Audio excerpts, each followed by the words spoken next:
اللهم صل على محمد وآل محمد. فاتحہ. بسم اللہ.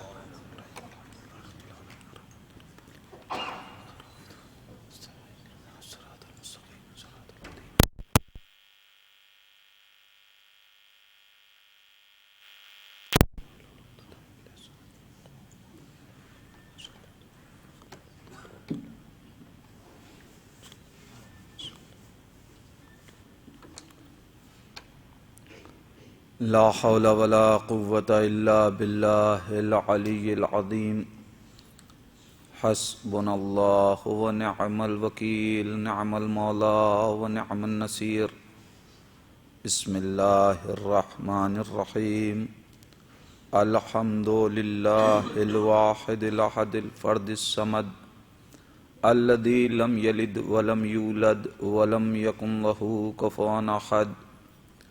ثم الصلاة والسلام والتحیۃ والاکرام علی الرسول الامی المکی المدنی الہاشمی القرشی المطلبی مولانا و مولا الکونین جد الحسن والحسین ابی القاسم المصطفیٰ محمد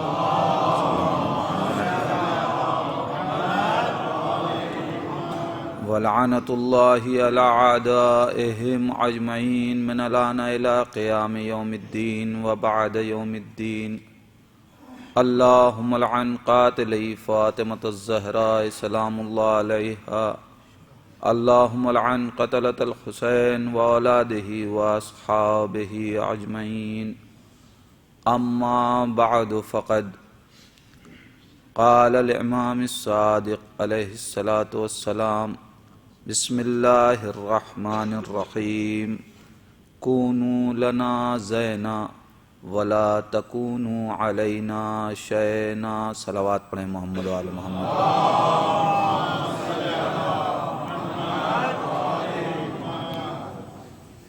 عزیزان ایمان،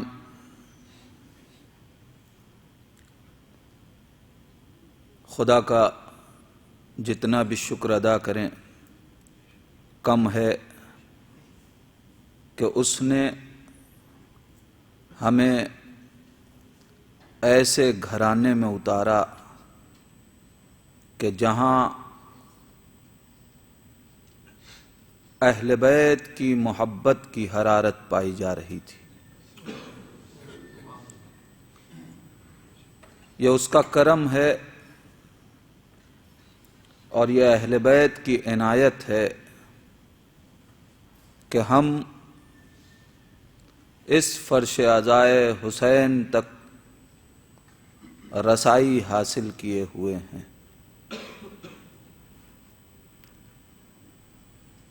ان کی عظمتوں کو ہمارا کروڑوں سلام.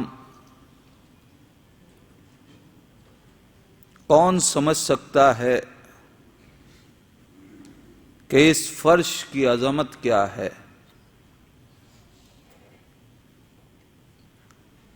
آج ساری کائنات ذرا دیر کوئی جھوٹا منصب پا جائے تو اس کی ہم نشینی پہ فخر کرتی ہے. کسی حاکم کے ساتھ ذرا دیر بیٹھنے کو مل جائے تو ہم ساری کائنات کو باخبر کرتے ہیں کہ ہم اس کے ساتھ بیٹھے، ہم نے اس کی ہم نشینی حاصل کی. میں نے عرض کیا کہ امیر کائنات نے یہ اعلان کیا ہے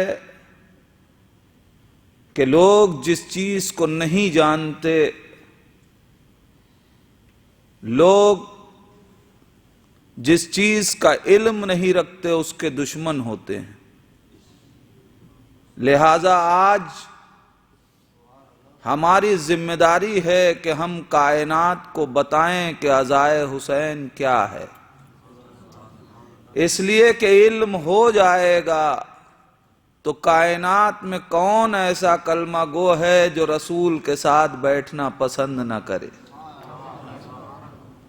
عزیزان ایمان، کون انصاف پسند مسلمان ہوگا کہ جو رسول کی صحبت میں بیٹھنا پسند نہ کرے؟ عزیزو، ہم اہل بیت اور اصحاب پہ جان نثار کرنے کو تیار ہیں۔ کیوں؟ اس لیے کہ انہیں رسول کی صحبت ملی ہے، یہ رسول کے ساتھ اٹھے بیٹھے ہیں۔ قسم خدا کی، کائنات کے پاس شکوے کا موقع رہ جاتا کہ اے پروردگار، ہم کو تو نے رسول کے زمانے میں خلق نہ کیا، ورنہ ہم بھی رسول اسلام کے ساتھ اٹھتے بیٹھتے، ہم کو بھی رسول کی صحبت کا شرف حاصل ہوتا اگر یہ فرش عزائے حسین نہ ہوتا۔ رسول اسلام نے بتا دیا ہے کہ اس فرش عزا پہ ہم آتے ہیں جسے اس دور میں غائبانہ طور پہ ہماری ہم نشینی کا شرف حاصل کرنا ہو، وہ فرش عزائے حسین پہ آ جائے۔ اللہم صلی علی محمد وعلی۔ یہ فرش عزا یوں ہی فرشتے اس فرش پہ نہیں آتے۔ یہ حدیث آپ کی بارہا کی سنی ہوئی ہے کہ جب فرشتے مجلس حسین سے واپس ہوتے ہیں تو ان کے پروں سے ایک ایسی خوشبو آتی ہے کہ جنت کے فرشتے پوچھتے ہیں کہ کہاں سے آ رہے ہو۔ عزیزان ایمان، لفظوں پہ غور کرنا ضروری ہے، تب جا کے بات سمجھ میں آتی ہے۔ جہاں کی خوشبو اور نکھتوں پہ ساری کائنات کی گلزار اور چمن قربان ہو جائیں، اسے جنت کہتے ہیں۔ اس جنت میں اگر کسی خوشبو کا احساس کر لیا جائے، پھر وہ احساس کرے کہ جس کو خود اللہ نے خوشبوئیں دی ہوں، تو اب آپ سوچیں کہ ان خوشبوؤں کا کیا اثر ہوگا اور کیا مرتبہ ہوگا۔ اور پھر وہ فخر سے کہتے ہیں کہ ہم مجلس عزائے حسین سے آ رہے ہیں۔ اور جب اتنا سن لیتے ہیں تو وہ پوچھتے ہیں کہ وہ مجلس کہاں ہو رہی تھی۔ عزیزان ایمان، یہ فرشتے آ کے کہا مجلس ختم ہو گئی، سننے والے جا چکے ہیں، اب اس فرش پہ کوئی نہیں ہے، مگر اس کے باوجود روایت کہتی ہے کہ آ کے اپنے پروں کو فرش عزائے حسین پہ مس کر رہے ہیں۔ عزیزان ایمان، ان فرشتوں سے پوچھئے کہ اس فرش عزا میں تمہیں کیا مل گیا؟ وہ کون سی شے ہے کہ جہاں ہم گناہگاروں کے قدم پڑ رہے ہیں، جہاں ہم گناہگار آ رہے ہیں، اس مقام پہ آ کے فرشتے اپنے پروں کو مس کر رہے ہیں۔ فرشتے آواز دیں گے، ہمیں معلوم ہے، ارے جہاں حسین ہو وہاں اگر پروں میں توانائی چاہیے تو جانا پڑتا ہے۔ یقین نہ آئے تو فطرس سے پوچھ لو، ایک صلوات پڑھ دیں محمد و آل محمد۔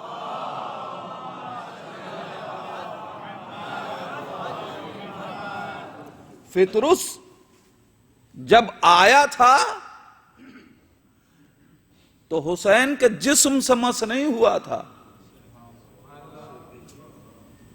اس گہوارے سے مس کیا تھا فطرس نے خود کو کہ جہاں حسین لیٹے تھے۔ کہیے فطرس سے، اے فطرس، حسین موجود ہے؟ اچھا، خود بھی نہیں، نبی نے کہا تھا کہ جاؤ حسین کے گہوارے سے مس ہو جاؤ۔ یا رسول اللہ، حسین کے ہوتے ہوئے گہوارے کے پاس کیوں بھیج رہے ہیں؟ فطرس کو بھیجنا ہے تو خود حسین ہیں۔ نہیں، آپ جس ملک میں زندگی گزار رہے ہیں وہاں سمجھانا بہت آسان ہوگا۔ حسین گہوارے میں ہیں، لیکن عرب کے بچوں کو آپ نے دیکھا ہے کہ بچوں کو جب گہوارے میں لٹایا جاتا ہے، وہ بھی وہ بچہ کہ جو ابھی ظاہراً دنیا میں قدم رکھ رہا ہے، اسے کپڑوں میں لپیٹ دیا جاتا ہے، اور اس طریقے سے لپیٹا جاتا ہے کہ اس کے جسم کا کوئی حصہ ظاہر نہیں رہتا۔ اس کا مطلب جھولے سے بھی حسین کا بدن نہیں مس ہو رہا ہے۔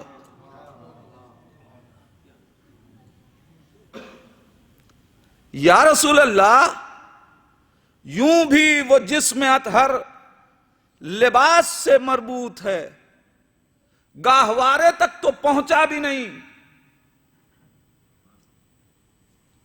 اور اگر گہوارے کو بھی ہم نگاہ میں رکھیں، اب بات آ گئی ہے شاید کبھی ذکر نہ کیا ہو، لہذا ذرا سا اس واقعے کو غور کریں۔ گہوارے میں حسین، یہ حسین کتنی دیر گہوارے میں رہے؟ فطرس کئی دن کے بعد نہیں آیا ہے، حسین کی ولادت کے وقت فرشتے مبارکباد لے کے آئے۔ اب جب حسین کائنات میں آئے تو آتے ہی ہمارے گھروں کے بچوں کو تو گہوارے میں ڈائریکٹ لٹا نہیں دیا جاتا، کبھی کوئی بھائی لیتا ہے، کبھی بہن لیتی ہے، کبھی ماں لیتی ہے، مختلف آغوشیں اس کو اپنی آغوش میں لے لیتی ہیں۔ گہوارے میں کتنی دیر حسین ابھی لیٹے ہیں؟ اس لیے کہ یہ وہ بچہ ہے کہ جس کو کبھی رسول نے لیا، کبھی بطول نے لیا، کبھی ام سلمہ نے لیا، کبھی امیر کائنات نے لیا، کبھی امام حسن نے لیا۔ فرشتوں کو آنے میں بھی بہت دیر نہیں ہوئی، اسی دن کا واقعہ ہے۔ کتنی دیر حسین اس جھولے میں رہے؟ یا رسول اللہ، ابھی تو 2-4 گھنٹے بھی شاید حسین جھولے میں نہ رہے ہوں، حسین جھولے سے مس بھی نہیں ہوئے۔ فطرس کو آپ جھولے کے پاس بھیج رہے ہیں، حسین کے ہوتے ہوئے جھولے سے کیوں مس کروا رہے ہیں؟ رسول آواز دیں گے یہ فطرس آیا کس لیے ہے؟ کہ اپنے کیے کے اوپر نادم ہے، لہذا جو ترک اولا کی بنیاد کے اوپر اللہ نے اس سے چیزیں چھین لی ہیں، وہ شرف لینے کے لیے آیا۔ بھئی میں گناہگار تو کہہ ہی نہیں سکتا، اس لیے کہ معصوم ہوتے ہیں فرشتے، مگر ترک اولا کی بنیاد کے اوپر، یعنی اپنے اسٹیٹس کا جو ان کے معیار کا کام تھا اس کو ترک کیا، لہذا اللہ نے بالوں پر لے لیے۔ یعنی جس کا جو معیار ہے اس معیار کا کام نہیں کیا تو اس اعتبار کا گناہگار تھا، ورنہ اس معنی میں گناہگار نہیں ہے۔ پروردگار یہ حسین کے جھولے سے کیوں مس کروایا؟ حسین موجود ہیں، عجب نہیں رسول آواز دے کہ نادان یہ پہلا گناہگار نہیں ہے اور نہ یہ آخری گناہگار ہے، اس کے بعد بھی گناہگار ہوتے رہیں گے۔ اگر میں نے حسین کے پاس بھیجا ہوتا تو گناہگار یہ سمجھتے کہ جب تک حسین ہیں تب تک گناہ بخشا جائے گا، جب تک حسین ہیں تب تک گناہیں بخشی جائیں گی۔ میں نے کہا فطرس تم حسین کے پاس نہیں، حسین کے گہوارے کے پاس جاؤ کہ جو حسین سے منسوب ہو گیا، یہاں جا کے تم اپنے بالوں پر کو مس کرو۔ اللہ گناہ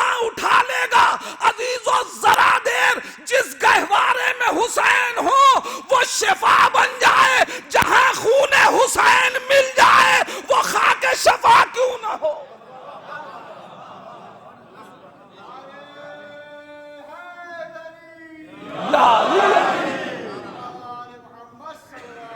اللہم صلی علی محمد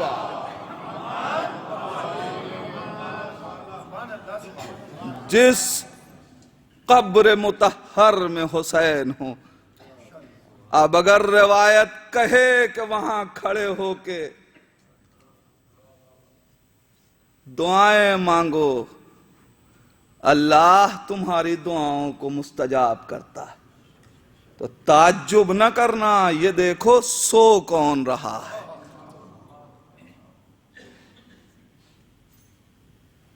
یوں ہی نہیں فرشتے آ کے بالوں پر مس کر رہے ہیں۔ تو اس فرش عزا کی عظمت یہ ہے کہ ہم کو ان کے ساتھ بیٹھنے کا موقع ملتا ہے جن کے ساتھ بیٹھنے کے لیے فرشتے بھی ترستے ہیں اور تڑپتے ہیں۔ ظاہر ہے میرا موضوع کچھ اور ہے، صرف مجلس کی عظمت کے لیے میں تھوڑی دیر گفتگو کر رہا تھا کہ ہمیں پہچاننا ہوگا کہ یہ کتنی قیمتی شے ہے، اور ہم اس فرش عزا کے وارث نہیں ہیں، امین ہیں۔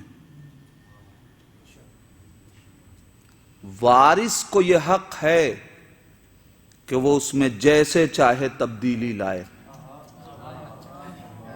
امین کو حق نہیں ہوتا کہ وہ امانتوں میں تبدیلیاں کرے۔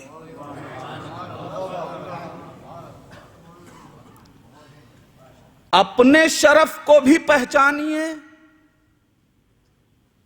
کہ کتنی بڑی امانت معصومین نے آپ کو سپرد کی،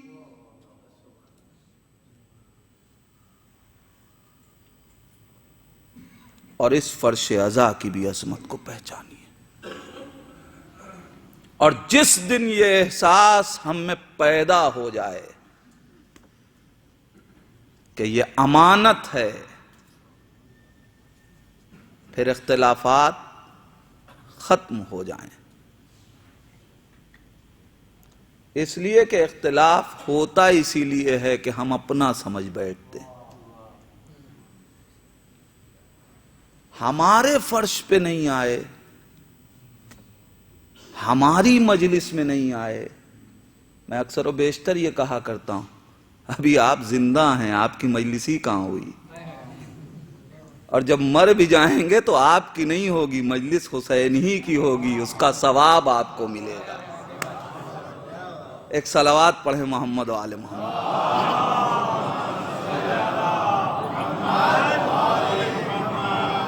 لہذا عزیزان ایمان، یہ ایک امانت ہے۔ میں انشاءاللہ پھر کبھی اس سلسلے میں گفتگو کروں گا۔ اہل بیت ہم سے کیا چاہتے ہیں؟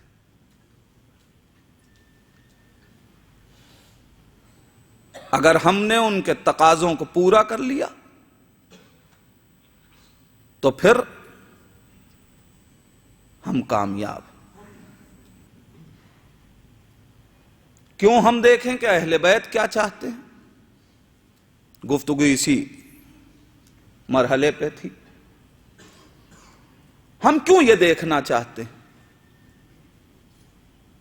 خدا اور رسول کیا چاہتے ہیں، یہ دیکھا جائے۔ تو میں نے عرض کیا، اللہ اپنا بندہ بنانا چاہتا ہے، بندگی کے لیے اطاعت شرط ہے، اطاعت کے لیے رسول کی اطاعت کرو، اللہ کی اطاعت۔ اب رسول اسلام کے اطاعت کا مرحلہ ہے۔ اطاعت رسول کیسے ہوگی؟ جو رسول تمہیں دے وہ لے لو، جس چیز سے رسول تمہیں روک دے اس سے رک جاؤ۔ دو مرحلہ ہے، صرف اس سے بھی کام نہیں چلے گا کہ جو رسول دے دے اسے لے لو، بلکہ دوسرا بھی مرحلہ ہے کہ رسول جس سے روک دے اس سے رک جاؤ۔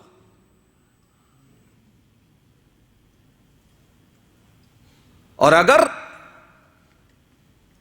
یہ کام نہ ہو تو پھر انسان اس مرحلے تک نہیں پہنچ سکتا۔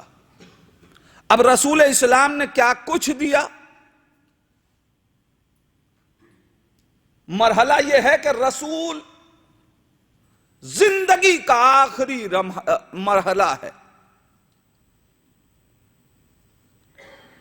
بستر شہادت پہ ہیں رسول۔ میں اپنے فکروں کا ذمہ دار ہوں، میں وفات کیسے کہوں؟ اس لیے کہ ہم رسول کی محبت میں مر جائیں تو شہید ہو جائیں، رسول ہی شہید نہیں ہوا۔ شہادت سب سے بڑی نیکی کا نام ہے، تو جو کائنات کا سب سے برتر، اسے وہ نیکی کیوں نہ ملے؟ اب مجھے نہیں معلوم کہ رسول کی شہادت پہ پردہ ڈالا جا رہا ہے، یا اگر شہید کسی کو مانیں گے تو قاتل کو بھی بتانا پڑے گا۔ ایک صلوات پڑھیں محمد و آل محمد۔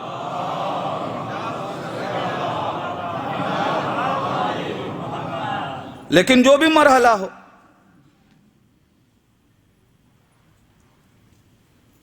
رسول اسلام آخری لمحات اعلان کر رہے ہیں۔ کیا کہا ہے قرآن نے؟ جو رسول تمہیں دے دے اسے لے لو۔ رسول اسلام کے لیے کوئی کنڈیشن نہیں لگائی کہ کہاں دے تو لینا، کب دے تو لینا، کہاں منع کرے تو رک جانا، کب منع کرے تو رک جانا۔ اگر رسول میدان میں منع کر دے کہ اس پہاڑی سے اترنا نہیں، تو اب نہیں اترنا ہے۔ اگر رسول اسلام کسی مقام پہ کوئی جملہ ادا کر رہا ہے، اگر امر میں سے ہے تو ماننا ہے، نہیں میں سے ہے تو رکنا ہے۔ اگر ایسا کر لیا تو انسان کامل بن جاؤ گے، خدا کے مطیع کہلاؤ گے۔ آخری مرحلہ حیات ہے، رسول کچھ مانگ رہے ہیں۔ عزیزان ایمان، ذرا غور کیجئے، زندگی بھر جس نے صرف دیا تھا، اس نے آخری وقت کچھ مانگا تھا، لیکن جب جو دیا وہ لے لیا گیا۔ اب آخری مرحلے میں جو مانگ رہے ہیں وہ دیا کیوں نہیں جا رہا؟ اگر صرف نہ دیتے تبھی جرم کم نہ تھا، لیکن جو کہہ کے روکا گیا یہ اور بڑا مرحلہ ہے۔ منبر کا تقدس مانے ہے رسول کیا دینا چاہتے ہیں؟ لاؤ میں تمہاری ہدایت کا نوشتہ لکھ دوں، مگر نہیں دیا گیا۔ قلم اور دعوات مانگ رہے ہیں۔ آخر پیغمبر اسلام نے اعلان کر دیا، ہمارے پاس سے ہٹ جاؤ۔ اور اب اس ماحول میں رسول اسلام کی ایک حدیث ہے، ہم تمہارے درمیان انی تارکم فیکم الثقلین۔ آپ کی حدیث سنی نہیں بلکہ یاد، اور الحمدللہ کہ ہمارے یہاں ان مجلسوں کی وجہ سے بہت سی آیتیں اور بہت سی حدیثیں ہمارے بچوں کو بھی حفظ ہیں، جن سے اصول دین ان کے پاس محفوظ ہے۔ ہم تمہارے درمیان دو گراں قدر چیزیں چھوڑے جا رہے ہیں۔ کس لیے؟ ما ان تمسکتم بہما لن تضلوا بعدی، جب تک ان دونوں سے متمسک رہو گے ہرگز گمراہ نہ ہوگے۔ قرآن ہدایت کے لیے آیا، رسول ہدایت کے لیے بھیجا گیا۔ 1,24,000 انبیاء ما سبق کا سلسلہ اللہ نے ہدایت کے لیے رکھا۔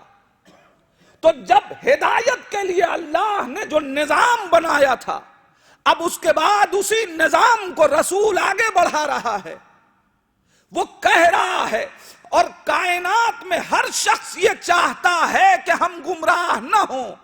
تو ایک نسخہ ہے کہ جو نبی کریم کا دیا ہوا ہے، وہ کیا ہے؟ انی تارکن فیکم الثقلین، ہم تمہارے درمیان دو چیزیں چھوڑے جا رہے ہیں، ایک کتاب خدا، دوسرے میرے اہل بیت۔ ما ان تمسکتم بہما لن تضلوا بعدی ابدا، اگر ان دونوں سے متمسک رہو گے تو گمراہ نہیں ہوگے۔ مرحلہ دونوں سے تمسک کا ہے۔ عزیزان ایمان، اور رسول کہہ چکے وَلَن يَفْتَرِقَا، اور یہ دونوں جدا بھی نہ ہوں گے۔ یعنی کوئی اگر چاہے کہ قرآن کو اہل بیت سے جدا کر دے، وہ دین سے جدا ہو سکتا ہے، یہ قرآن و اہل بیت سے جدا نہیں ہو سکتے۔ اس لیے کہ رسول کی حدیث ہے حتی یرد علی الحوض، یہاں تک کہ ہم سے حوض کوثر پہ آ کے یہ دونوں ملاقات کریں، یعنی ان کی ملاقات رسول سے طے ہے۔ میں کیا کہہ رہا ہوں عزیزان ایمان؟ اب رسول نے جب کہہ دیا کہ یہ دونوں آ کے حوض کوثر پہ ہم سے ملیں گے، تو اب جس کو رسول سے ملنا ہو اس کو چاہیے کہ وہ ان دونوں راستوں کو، ان دونوں چیزوں کو اختیار کر لے، اس لیے کہ جس راستے پہ یہ جائیں گے وہی رسول سے ملاقات ہوگی۔ اللہ کا شکر ہے کہ ہم نے اسی راستے کو اختیار کیا۔ ملاقات رسول سے کرنی۔ اب رسول اسلام کے صرف ایک مرحلے پہ چھوڑا، بہت کچھ ہے رسول نے، مگر کہا کہ ہم قرآن اور اہل بیت چھوڑ رہے ہیں، ورنہ رسول نے صرف قرآن اور اہل بیت ہی نہیں چھوڑے، بہت کچھ چھوڑا ہے نبی نے۔ یہ کائنات میں جتنی فضیلتیں ہیں یہ سب نبی کی، سب کچھ تو نبی دے کے جا رہے ہیں، مگر نبی نے کیوں کہا؟ کیا علم نبی کا دیا ہوا نہیں ہے؟ انا مدینۃ العلم، میں شہر علم ہوں، تو پھر نبی کو کہنا چاہیے میں علم چھوڑ کے جا رہا ہوں، نبی کو کہنا چاہیے میں شجاعت چھوڑ کے جا رہا ہوں، نبی کو کہنا چاہیے میں طرز سخاوت چھوڑ کے جا رہا ہوں، نبی کو کہنا چاہیے میں اخوت کا پیغام چھوڑ کے جا رہا ہوں۔ رسول اسلام نماز دے کے گئے، روزہ دے کے گئے، یہ ساری چیزیں، تو سب کچھ تو نبی چھوڑ کے جا رہے ہیں، مگر نبی دو ہی چیزوں کے بارے میں کہہ رہے ہیں۔ کہیں ایسا تو نہیں ہے کہ علم جسے ہم سمجھ رہے ہیں وہ تنہا رہ جائے گا، اور وہ علم اصطلاحوں کی شکل میں رہ جائے گا اگر یہاں سے جدا ہو جائے۔ سب چھوڑ کے جا رہے ہیں، یا نبی اللہ دو ہی چیزوں کا نام کیوں لیا؟ عجب نہیں نبی آواز دیں کہ میں آخر لمحات میں کہاں تک گنا تھا کہ میں کیا کیا چھوڑ کے جا رہا ہوں، میں نے دو چیزیں بتا دی، ان کے ساتھ آ جاؤ۔ علم چاہیے تو یہی ملے گا، شجاعت چاہیے تو یہی ملے گی، سخاوت چاہیے تو یہی ملے گی، ہدایت چاہیے تو یہی ملے گی، نجات چاہیے تو یہی ملے گی۔ جس چیز کی تمہیں ضرورت ہے وہ انہی دونوں چیزوں کے درمیان ملے گی۔ قرآن تمہیں لفظوں سے سمجھائے گا، اہل بیت عمل سے سمجھائیں گے۔ اگر تمہیں سمجھنا ہے تو یہی دو چیزیں، چونکہ مرحلہ ہے ہدایت کا۔ اگر تنہا علم کی بات کی جائے تو صرف علم گمراہ کر دے گا، پڑھ لیجئے تاریخیں، بڑے بڑے عالم گمراہ ہوتے نظر آئے، لہذا نبی صرف علم کی بات کیسے کرے؟ اس کا مطلب یہ ہے کہ وہ علم کہ جو قرآن اور اہل بیت دونوں سے وابستہ ہو، اس لیے کہ تنہا اگر کوئی علم ہو کہ جو قرآن سے وابستہ رہے، اہل بیت سے جدا رہے، تب بھی ہدایت نہ دے گا۔ کوئی علم تنہا اہل بیت سے کہے، قرآن کو چھوڑ دے، تب بھی وابستگی نہ ہونے کی وجہ سے کمال ہدایت نہیں دے سکتا۔ لہذا لازم ہے کہ یہ ساری چیزوں کو رسول نے اس کے اندر رکھا۔ ہمارا سوال یہ ہے کہ ہم کیوں اہل بیت کو پہچانیں؟ کہ اہل بیت ہمیں کیا دینے والے ہیں؟ یا رسول اللہ کا تمہیں جو چاہیے وہ انہی دونوں چیزوں سے ملے گا۔ اب رسول اسلام نے جب یہ دو چیزیں ہمارے حوالے کر دیں، میں بڑی حساس گفتگو آپ کے سامنے کرنے کی کوشش کر رہا ہوں، جب نبی نے اتنی اہم شے ہمیں دے دی تو پھر آخر کیا وجہ ہے کہ آج جس قوم کو کائنات میں سب سے بلند ہونا چاہیے تھا، اس قوم کی قسمہ پرسی کا نوحہ کیوں پڑھا جا رہا ہے؟ ہمارے پاس کہیں ایسا تو نہیں ہے کہ ہم نے ان دونوں چیزوں میں اعتدال نہیں رکھا؟ کہیں ایسا تو نہیں ہے کہ ہم نے کردار لے لیے، لفظیں چھوڑ دیں اور ہم یہ سمجھے کہ صرف اسی کردار سے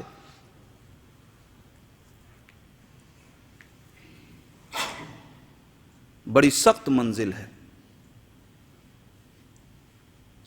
آخر کیا وجہ ہے کہ آج کوئی ہمارے سامنے اگر کھڑے ہو کے کوئی گفتگو کرے تو جس کے پاس سب کچھ تھا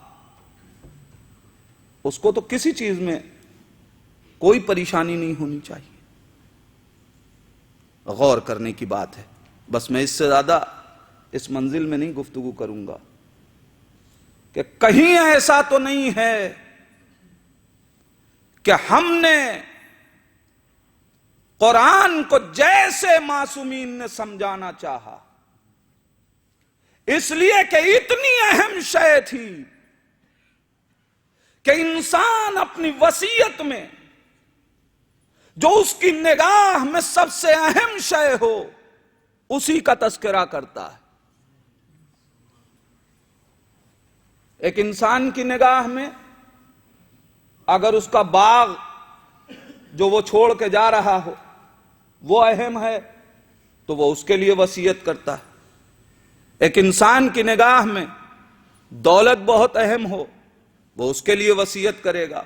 ایک انسان کی نگاہ میں جس کی نگاہ میں جو شے بہت قیمتی ہوتی ہے وہ اس کے لیے وصیت کرتا ہے۔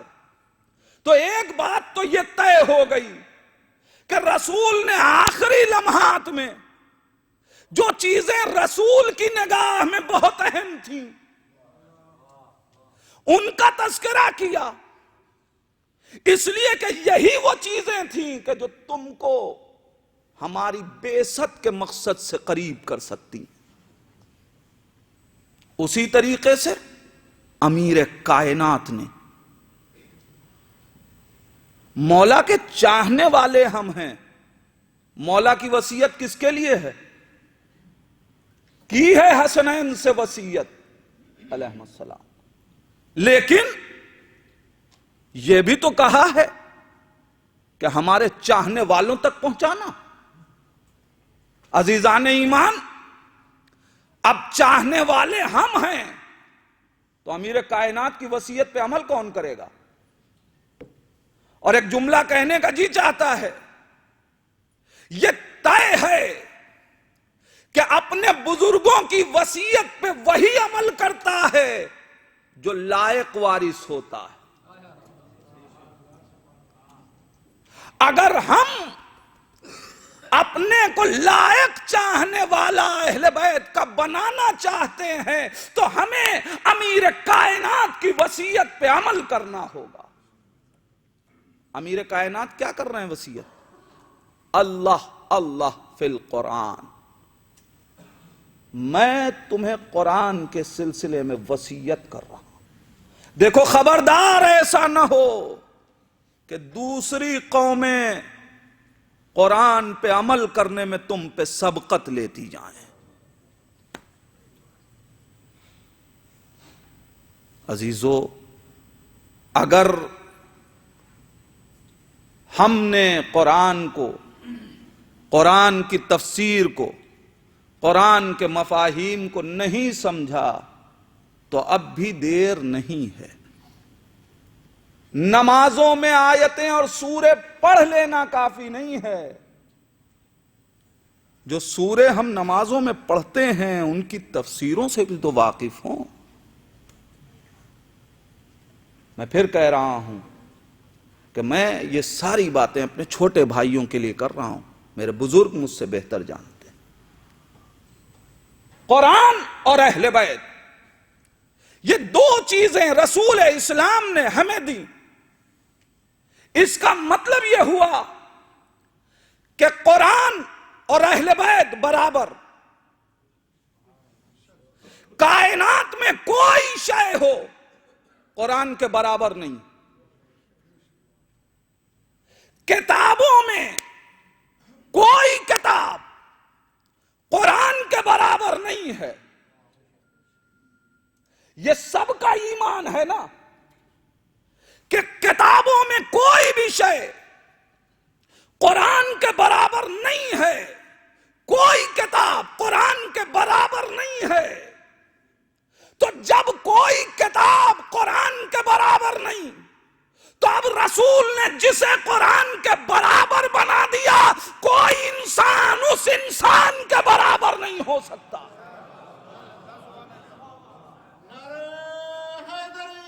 یا علی، یہ ہم نہیں کہہ رہے ہیں، یہ وہ حدیث ہے کہ جو متفق ہے۔ اور رسول اسلام نے اہل بیت کو عدل قرآن بتایا، قرآن کے برابر بتایا۔ تو جب قرآن کے برابر رکھا، قرآن کیا ہے؟ قرآن کی یہ آیتیں، ان میں ہے کیا؟ میں نے کل کہا تھا، آج اس جملے کی وضاحت کرنا چاہتا ہوں کہ میرے پروردگار سب کچھ رسول پہنچا چکا، کہہ رہا ہے اگر یہ نہ پہنچایا تو کچھ نہ پہنچایا۔ یعنی ساری رسالت ایک طرف، یہ پیغام ایک طرف۔ آئیے اس حدیث سے سمجھیے، قرآن کے برابر کوئی نہیں، اگر ہیں تو یہی معصومین۔ اس لیے کہ ان کو عدل قرآن بتایا۔ یا نبی اللہ، انہیں عدل قرآن کیوں بتا رہے ہیں؟ یا یہ قرآن کے برابر کیوں ہیں؟ کہ قرآن کیا ہے؟ قرآن میں نماز، قرآن میں روزہ، قرآن میں حج، قرآن میں زکوٰۃ، قرآن میں احکامات، قرآن میں تشریح، قرآن میں محکم، قرآن میں متشابہ، قرآن میں مفصل، قرآن میں مجمل، یہ ساری چیزیں قرآن میں ہیں۔ تو اب یاد رکھنا، اور یہ قرآن کیا ہے؟ یہ میری رسالت کا مجموعہ ہے، یہ میری رسالت کا مجموعہ ہے۔ اگر کل نہ پہچانے کہ کوئی شے کہ جو رسالت کے برابر ہو سکتی ہے، تو آؤ آج میں بتا رہا ہوں کہ کون شے ہے کہ جو قرآن کے برابر ہے۔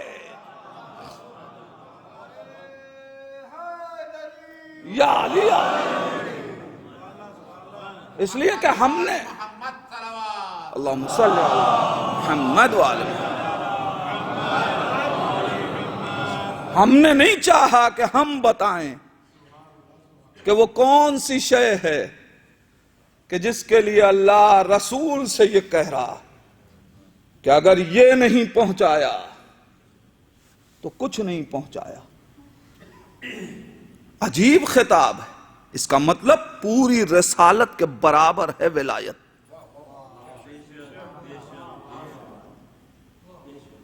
پوری رسالت کا دار و مدار کس پہ ہوتا ہے؟ بنیاد پہ۔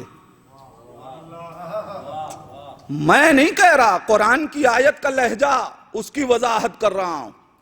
وَإِن لَمْ تَفْعَلْ فَمَا بَلَّغْتَ رِسَالَتَا، اگر اسے نہیں پہنچایا تو پوری رسالت نہیں پہنچائی۔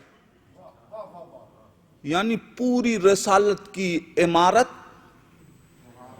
اس کی بنیاد اللہ نے ولایت پہ رکھی۔ یعنی اگر تم نے اس کو ہٹا لیا، رسول یہ نہیں پہنچایا تو کچھ نہیں پہنچایا۔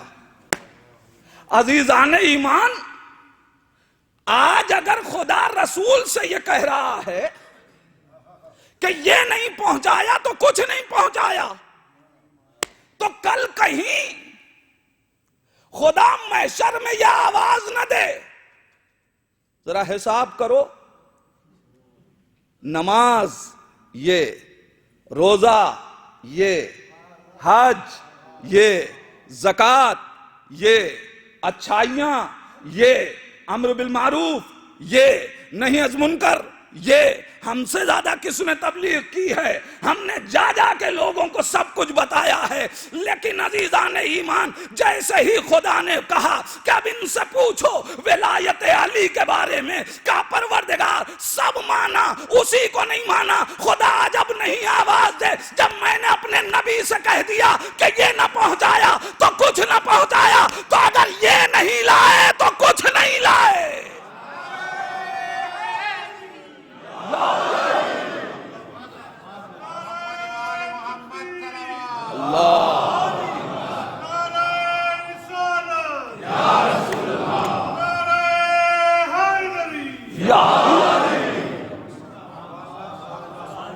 قرآن کہہ رہا ہے نا، وَإِن لَمْ تَفْعَلْ۔ ہم کیوں کوشش کر رہے ہیں یہ جاننے کی کہ اہل بیت کے تقاضے کیسے پورے کیے جائیں۔ اہل بیت کو پہچان لے کائنات کہ انہیں کہاں رکھا گیا ہے، پھر خود بخود معلوم ہو جائے گا انسان۔ یوں ہی نہیں ہے عزیزان ایمان، اب اگر امام آواز دیں، ہمارے اور آپ کے 8ویں امام حضرت امام علی رضا علیہ السلام،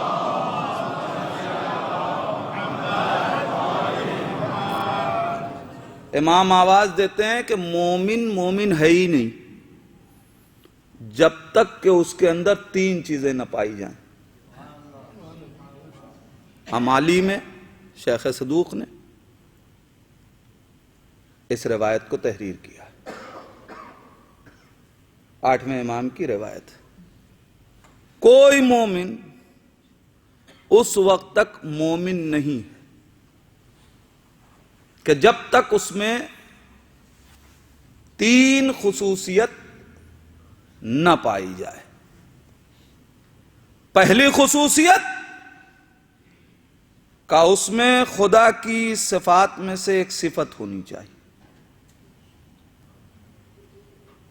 آپ پہچانیں کہ اب مومن کو کہاں لے جا رہی ہے یہ حدیث۔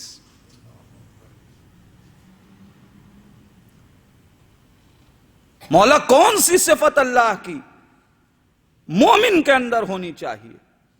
مولا آواز دیتے ہیں پہلی صفت کہ جو خدا کی اس کے اندر پائی جانی چاہیے، وہ لوگوں کے راز کو پوشیدہ رکھنا۔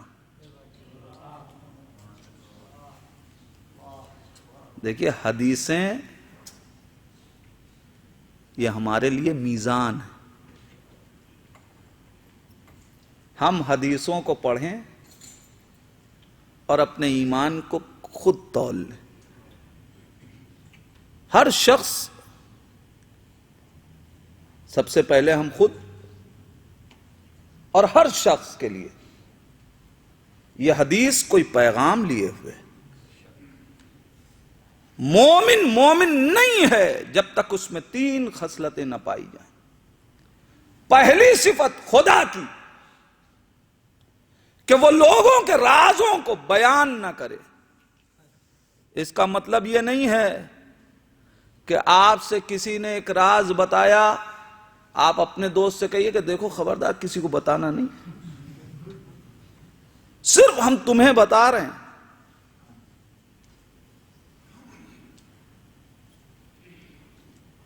امام نے، مولا کائنات نے ایک حدیث میں فرمایا ہے کہ مومن کا قلب لوگوں کے راز کی قبر ہے. کیا مطلب؟ مومن کا دل دوسرے افراد کے راز کی قبر ہے. کیا مطلب؟ جس طریقے سے قبر میں مردہ ڈال دینے کے بعد نبش قبر حرام ہے، میں تو یہی سمجھا کہ شاید مولا یہی بتانا چاہتے ہیں کہ قبر میں جب مردہ چلا گیا، اب اس کے بعد قبر کھول کے مردہ نکالا نہیں جاتا. لوگوں کے راز تمہارے دل، ان کی قبر ہونی چاہیے کہ تم ان کے رموز کو دفنا دو.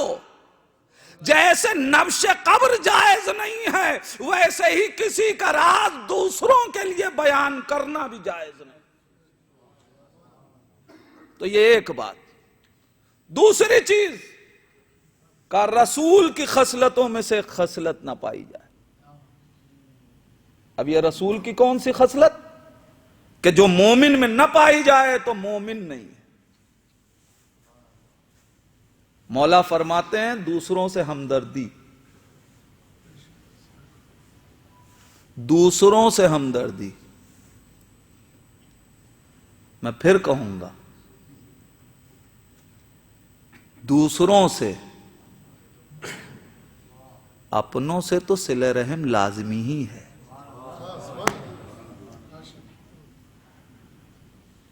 دوسروں سے ہمدردی. رسول کی ہمدردی کا کیا عالم ہے؟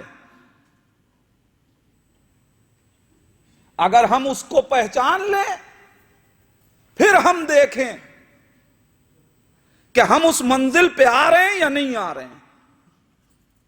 اور اگر نہیں پہنچ سکے تو ہمیں چاہیے کہ ہم خود کو وہاں پہنچائیں.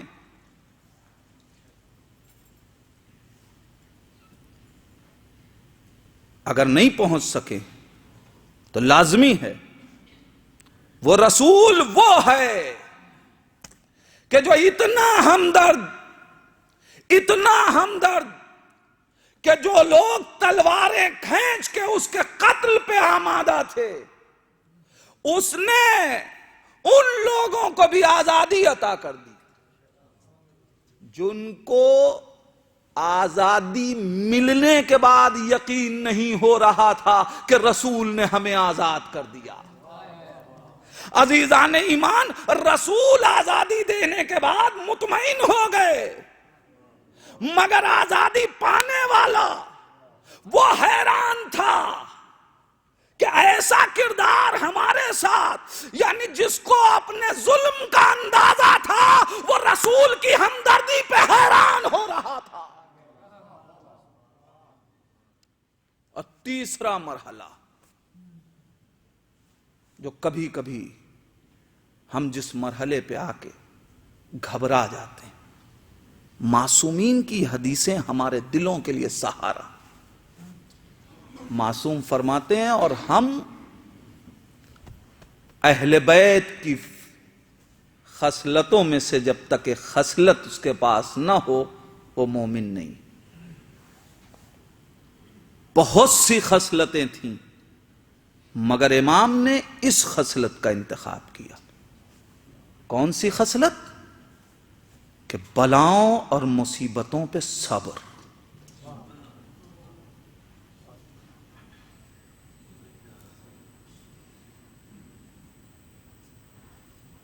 یہ سچ ہے کہ اس مرحلے میں ہم ان کی مصیبتوں کی بات کیا کریں۔ اگر خدا نخواستہ کسی ماں سے اس کا بیٹا بچھڑ جائے تو بے چین ہو کے زبان پہ جملے آ جاتے ہیں، ہم ہی ملے تھے خدا کو امتحان لینے کے لیے۔ بلکہ شکر ادا کرو کہ تم ہی ملے اللہ کو امتحان کے لیے۔ لیکن عزیزان ایمان، یہ کب ہوگا؟ ہمارے لیے بہت آسان ہے بلاؤں پہ صبر کر لینا، اس لیے کہ اگر بیٹا مر جائے تو کہا جاتا ہے صبر کرو، علی اکبر کو یاد کرو۔ بیٹی پریشان ہو تو کہا جاتا ہے صبر کرو، سکینہ کو یاد کرو۔ بھائی مر جائے تو کہا جاتا ہے صبر کرو، حسین کو یاد کرو۔ عباس کی مصیبت کو یاد کرو۔ عزادارو، ہمارے پاس تو صبر اور دلاسا دینے کے لیے کربلا موجود ہے۔ ذرا سوچے کائنات حسین کیسے صبر کر رہا۔ ہمارے صبر کے لیے کربلا موجود ہے۔ ہم سے تو یہ کہہ دیا جاتا ہے کہ بھائی مر گیا صبر کرو، بیٹا مر گیا صبر کر لو، حسین کے بچوں کو یاد کر لو۔ مگر حسین کیسے صبر کر رہے ہیں اور کیا گزر گئی حسین پہ، اس چیز کو تو صرف ایک بیت نے تھوڑا سا واضح کیا کہ عباس مر گئے، علی اکبر جدا ہوا، مجھ سے کسی نے یہ بھی نہ پوچھا کہ کیا ہوا۔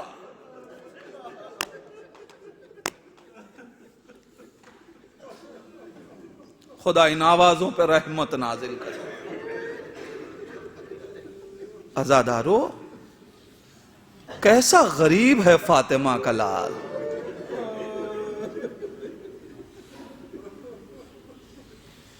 حسین کس عالم میں ہے؟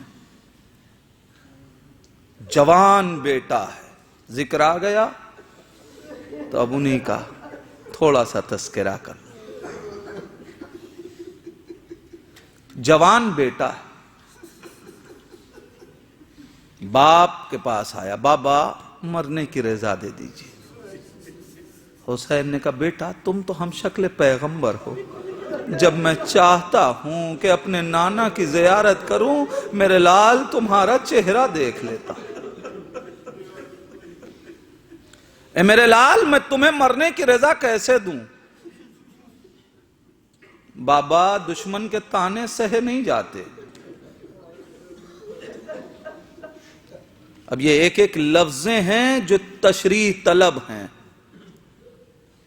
تاریخ نے یہ نہیں لکھا کہ دشمن تانے کیا دے رہے تھے، مگر علی اکبر کے دل پہ یہ تانے لگ رہے تھے۔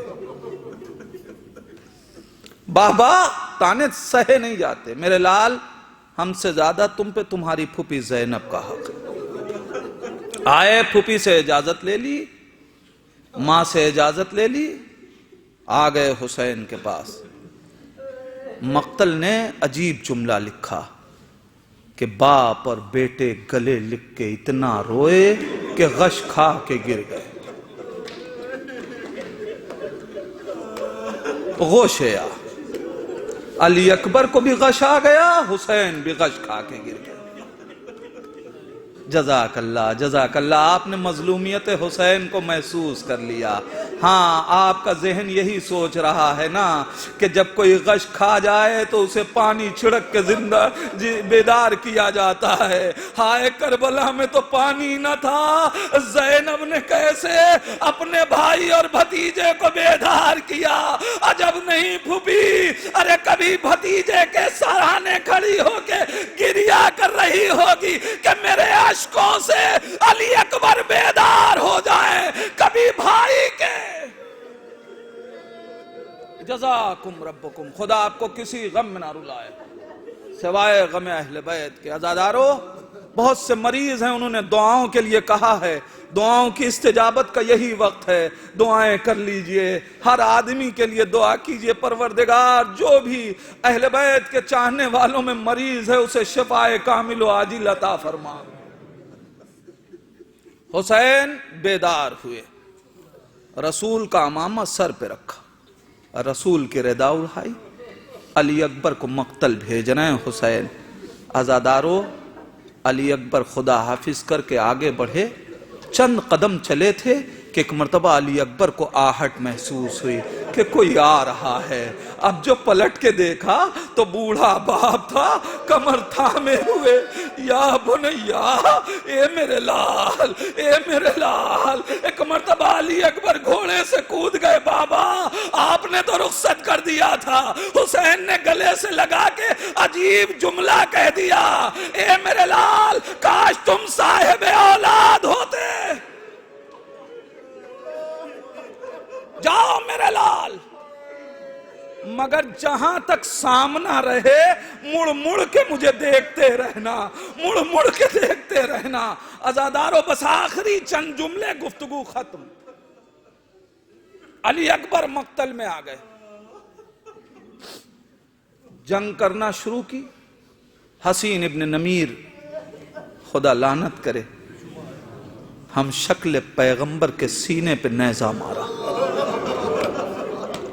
جزاک اللہ عزادارو, جزاک اللہ. لیلا دعائیں دے رہی ہوں گی, زینب آواز دے رہی ہوں گی, میرے لال کا ماتم کرنے والوں خدا تمہیں سلامت رکھے. روایت کہتی ہے کہ نیزے کی انی علی اکبر کے دل میں ٹوٹ گئی. مصیبت علی اکبر کا اندازہ لگائیں گے, کیا گزر گئی علی اکبر پہ. نیزے کی انی علی اکبر کے دل میں ٹوٹ گئی. علی اکبر کے کلیجے میں نیزے کی انی پیوست ہے. عزادارو, مصیبت علی اکبر کا اندازہ لگائیں گے.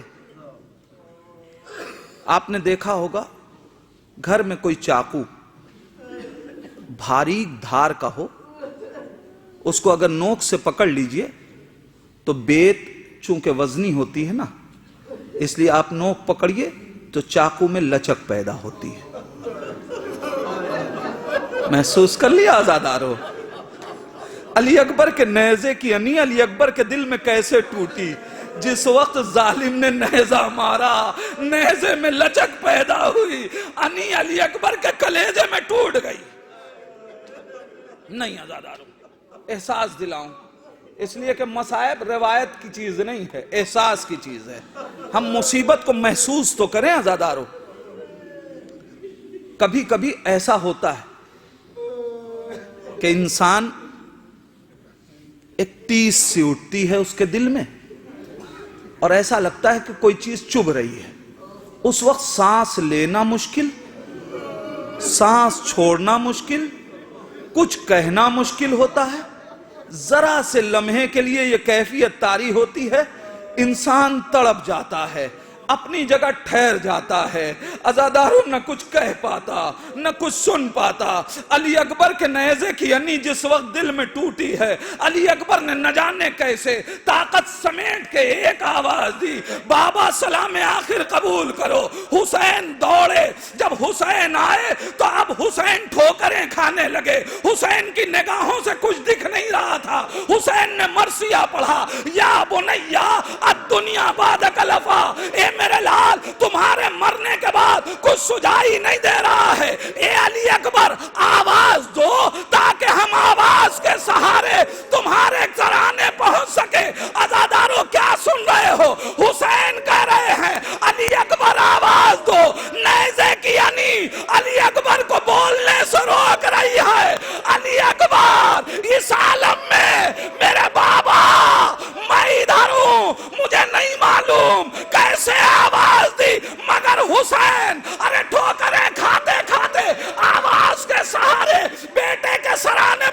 چلنا چاہتے، مقتل کہتا ہے اب جب حسین کھڑے ہو کے نہ چل سکے تو ایک مرتبہ گھٹنیوں کے بال ارے جوان بیٹے کے سرانے پہنچے، اے بابا نیزے کی انی دل میں ٹوٹ گئی۔